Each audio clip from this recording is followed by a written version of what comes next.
Et sur le front des opérations en Israël, la crainte du gouvernement Netanyahou, c'est la possible ouverture d'un deuxième front militaire au nord du pays, en direction du Liban. Hier, une attaque de Tsahal au sud Liban a tué plusieurs militaires libanais. En représailles, le puissant Hezbollah, ennemi de l'État hébreu, a bombardé au moins 2 bases militaires juives. Les Libanais, déjà plongés dans une crise financière violente, redoutent une nouvelle guerre. Inès Gilles, correspondante d'Europe 1 à Beyrouth. Des familles qui fuient le sud Liban dans un flot incessant. Depuis ce week-end, un pays entier retient son souffle dans l'angoisse d'un nouveau conflit. C'est le cas de Hassan. Sa famille est originaire de Yarin, à quelques kilomètres de la frontière avec Israël. Ce lundi, ils ont quitté la région pour la ville de Tyr, dans la crainte d'un embrasement du conflit. Les gens sont très inquiets.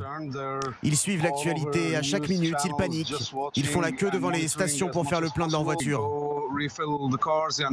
Les Libanais sont traumatisés par les guerres successives et par l'explosion du 4 août 2020. Une guerre mettrait la population à genoux, selon Steven, originaire de Roumieh, dans le Mont Liban. La situation de notre pays est déjà très mauvaise. On s'en fiche de ce qui se passe là-bas. Ils doivent régler leurs problèmes chez eux. Les autorités libanaises ont annoncé la fermeture des écoles dans le sud du pays ce mardi. Le Hezbollah ne semble pas vouloir entrer dans un conflit direct avec Israël, mais le groupe chiite pourrait, malgré lui, être entraîné dans l'engrenage de la guerre. Inès Gilles, correspondante d'Europe 1 à Beyrouth.